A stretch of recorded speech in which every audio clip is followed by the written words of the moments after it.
Oke, pada kesempatan kali ini kita akan melanjutkan pembahasan soal OSK 2020 dari nomor 11 sampai 15. Oke, nomor 11.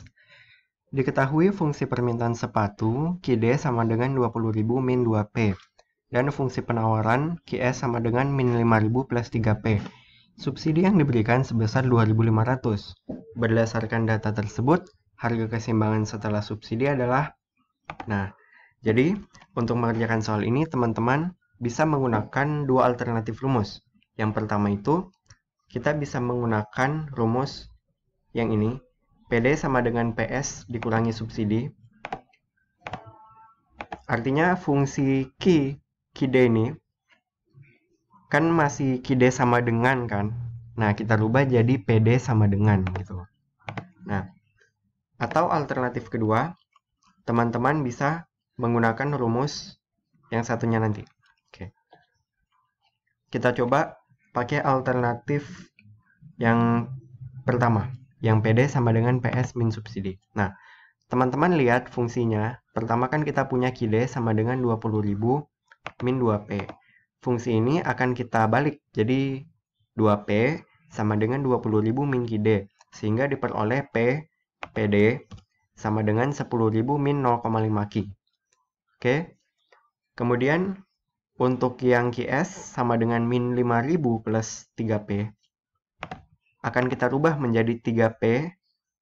3P sama dengan QS min 5.000-nya pindah ke sana jadi 3P sama dengan QS ditambah 5.000. Nah, kemudian P sama dengan kita bagi ruas kanan dengan 3. Berarti 1/3 dalam kurung QS ditambah 5.000 tutup kurung.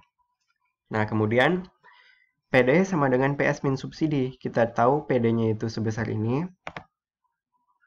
Dan PS kita ini. Oke, sehingga persamanya akan menjadi ini. Jangan lupa ya, dikurangi subsidi. Jangan mentok sampai di sini. Karena biasanya ada yang lupa. Nah, dikurangi 2.500. Oke. Nah, ini kan sebenarnya kita sudah bisa menyelesaikannya. Tapi lebih enak kalau kita kali 3 kedua ruasnya. Supaya ruas yang di sebelah kanan dia tidak menjadi sepertiga lagi. Nah, oleh karena itu kita kali 3 ruas kiri dan ruas kanannya sehingga ruas yang sebelah kiri menjadi 3 dalam kurung 10.000 min 0,5 Q tutup kurung sama dengan Q ditambah 5.000 karena kita kali 3 kan. Kemudian dikurang 2.500 dikali 3, jangan lupa juga. Nah, kita tinggal kali pelangi. Nah, sehingga 30.000 min 1,5 Q sama dengan Q plus 5.000 min 7.500. Nah, dengan otak-atik sedikit manipulasi aljabar kita dapatkan 32.500 sama dengan 2,5 Q. Q sama dengan 13.000. Ini Q-nya ya. Nah, hati-hati. Di sini ada option 13.000. Jangan sampai terkecoh. Karena yang ditanyakan adalah harga. Bukan Q. Q adalah kuantitasnya. Nah, untuk mendapatkan harganya, teman-teman masukin aja ke salah satu fungsi yang kita otak-atik tadi. Misalnya, saya masukin ke sini ya, PD sama dengan 10.000 min 0,5 Q. Sehingga PD sama dengan 10.000 dikurangi 0,5 dikali 13.000. Oke, sehingga kita dapat deh harga keseimbangannya adalah 3.500. Oke, itu cara yang pertama. Untuk cara yang kedua, kita juga bisa menggunakan QD sama dengan QS ditambah B aksen dikali subsidi. Kak, maksudnya B aksen itu apa? Nah, B aksen itu adalah turunan pertama dari fungsi QS. Oke. Nah, buat teman-teman yang udah belajar turunan, nah, turunan pertama dari fungsi ini adalah 3 kan? Nah, oleh karena itu B-nya, B aksennya adalah 3. Sehingga daripada teman-teman repot mengubah fungsi Q ke fungsi P, teman-teman juga bisa langsung dari jadi QD sama dengan QS ditambah B aksen dikali subsidi. Nah, sehingga fungsinya menjadi seperti ini. Kemudian kita otak-atik dan kita bisa langsung dapatkan P sama dengan 3.500. Nah, Kak, berarti soal ini jawabannya nggak ada dong? Iya, benar. Jadi nomor 11 ini kita punya option lain. F adalah Rp 3.500. Oke, jadi jawaban yang benar itu adalah yang F.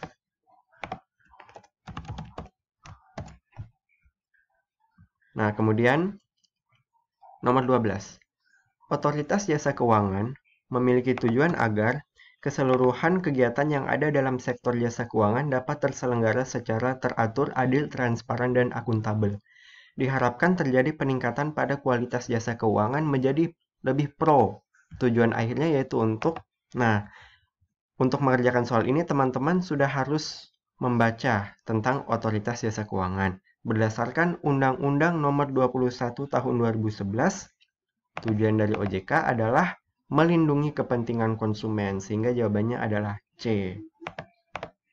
Oke. Nah, oh ya, sekedar tips teman-teman, jadi kalau menghadapi OSK itu, kalau menurut saya pribadi itu ada soal yang tipenya benar-benar mengujikan teori ekonomi murni, namun ada juga teori yang soal yang sifatnya hafalan.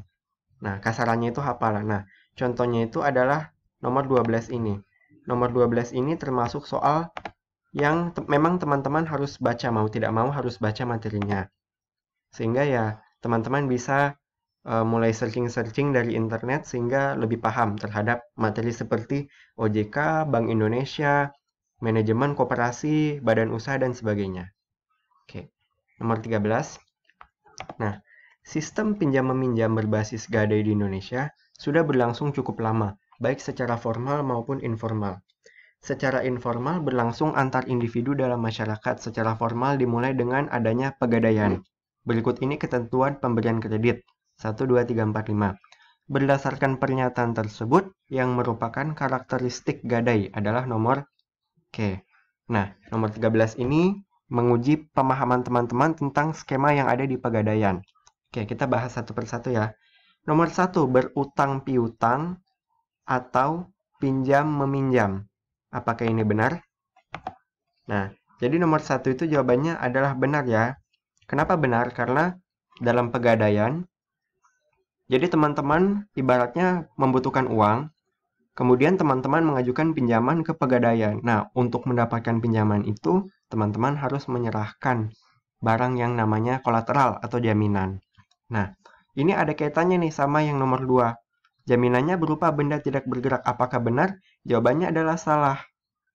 Nah, karena jaminan yang diberikan itu berupa benda bergerak, baik berwujud maupun tidak berwujud. Nah, ini sesuai dengan pasal 1153 KUH Perdata. Nah, sehingga yang ada nomor 2-nya kan otomatis salah. Kita coret aja. Nah, oke. Karena nomor 1 benar, berarti otomatis antara C atau D, yang benar adalah option C. Nah, tapi kalau teman-teman mau lebih tahu, kita analisis kenapa C yang benar. Jaminan utang terbatas pada barang yang diserahkan, benar.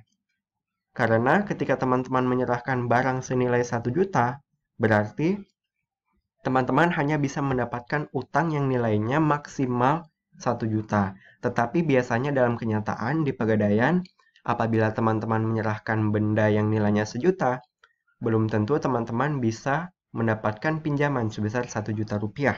Bisa saja kurang daripada 1 juta rupiah. Mengapa? Karena adanya biaya transaksi dan segala macam. Artinya kan pegadaian harus mencatat nih. Misalnya saudara X misalnya, dia tempat tinggalnya di mana. Pokoknya segala informasinya dicatat dan tentunya itu kan menghabiskan biaya. Oleh karena itu biasanya dari 1 juta yang cair biasanya katakanlah 950.000 atau mungkin 980.000 dan sebagainya. Oke. Yang keempat, benda gadai dikuasai oleh pihak ketiga. Salah ya. Alasannya kenapa, Kak? Karena benda gadai ini dikuasai oleh kreditur. Benda gadai dikuasai oleh kreditur. Jadi kreditur ini bukan pihak ketiga. Kalaupun sebenarnya bisa dikuasai oleh pihak ketiga, tetapi secara substansi, secara substansi itu adalah tetap milik kreditur. Jadi pihak ketiga bisa saja menguasai benda gadai ini, Namun itu tetap mewakili kepentingan kreditur, bukan pihak ketiga yang punya barangnya ya. Oke. Nomor kelima, ada perjanjian utang piutang, jelas. Karena tanpa adanya perjanjian ini, maka sangat sulit untuk mencapai kesepakatan. Karena si kreditur dalam hal ini Pegadaian tentunya tidak ingin teman-teman misalnya meminjam uang, ada orang pinjam uang, kemudian uangnya dibawa lari. Nah, oke, kita lanjut ke nomor 14. Dompet membeli saham Indogood seharga 7.500 per lembar saham pada tahun 2017 dengan biaya transaksi 0,25% sebanyak 1 lot. Nah, 1 lot itu adalah lot adalah satuan perdagangan saham di Bursa Efek. 1 lot itu isinya 100 lembar saham. Nah, pada tahun 2019, saham tersebut dijual pada saat harganya di Bursa Efek naik menjadi 8.000. Nah, per lembar saham, per lembar ya, bukan per lot, dengan biaya transaksi 0,35%. Besarnya total capital gain yang diperoleh Dompet adalah, nah, jadi dalam jual beli saham itu teman-teman bisa untung maupun rugi. Keuntungan itu terjadi kalau harga jual saham yang teman-teman punya itu lebih besar daripada harga belinya. Nah, untuk itu kita cari tahu dulu harga belinya berapa. Nah, harga belinya itu kan harga 7.500 ini, harga belinya, kita kalikan dengan 100. Kenapa 100? Karena satu lot itu 100 lembar saham, artinya teman-teman beli 100 lembar saham. Nah, kemudian kita kali dengan 100% dalam kurung 100% ditambah 0,25%. Kak, kenapa dia harus kayak gini? Nah, karena dalam pembelian itu kan teman-teman dikenakan biaya transaksi sebesar 0,25%. Nah, sehingga yang teman-teman bayarkan itu ada kelebihan 0,25%. Jadi harga beli yang sesungguhnya itu bukan hanya 7.500 dikali 100. Tidak, tetapi 7.500 dikali 100 dikali dalam kurung 100% ditambah 0,25%. Ini bisa juga 1 ditambah 0,25%, sehingga harga belinya itu adalah 751.875. Nah, harga jualnya 8.000, kita kalikan dengan 100, kemudian kita kali dengan dalam kurung 100 min 0,35%. Kak, kan tadi harga belinya ditambah 0,25%, kok harga jualnya kita kurangi 0,35%? Alasannya adalah biaya transaksi saat penjualan itu artinya teman-teman kan harus bayar ke pihak Bursa Efeknya kan. Nah, sehingga yang teman-teman dapatkan itu bukan 100%, tetapi 100 dikurang 0,35%. Nah, harga jualnya itu adalah 797.200. Gampang, kita tinggal cari selisihnya kan sekarang. Nah, berarti selisih antara harga jual dan harga belinya adalah 45.325.000. Oke. Nomor 15. Nah, berdasarkan matriks tersebut yang termasuk karakteristik bank syariah. Nah, bank syariah. Kita jawab option A1 dulu. A1 itu pengelolaan dana dengan sistem titipan atau investasi. Nah, menurut teman-teman, jawaban ini benar atau salah? Kemudian option A2, A3, dan seterusnya. Kita jawab yang pasti-pasti dulu ya. Untuk A3, menerapkan sistem bunga. Apakah bank syariah menerapkan sistem bunga? Tidak. Karena di bank syariah menerapkan sistem bagi hasil. Kak, maksudnya sistem bagi hasil itu gimana? Jadi kalau misalnya teman-teman punya uang, jadi uang teman-teman yang ada di bank syariah itu akan disalurkan ke investor. Jadi investor, teman-teman di sini akan bertindak sebagai investor. Maaf, uang tadi disalurkan ke orang yang menjalankan usahanya. Teman-teman bertindak sebagai yang menyetorkan uang.